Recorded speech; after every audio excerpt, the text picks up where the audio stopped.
Wenn deine Katze dich jede Nacht wach hält, dann steckt fast immer ein echtes Problem dahinter.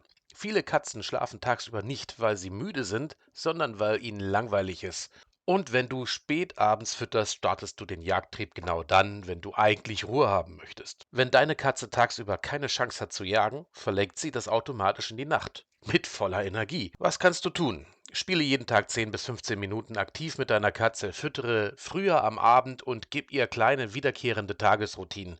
Dann wird sie entspannter und deine Nächte auch. Ihr sucht mehr echte Lösungen bei Katzenproblemen, dann folgt einfach diesem Kanal.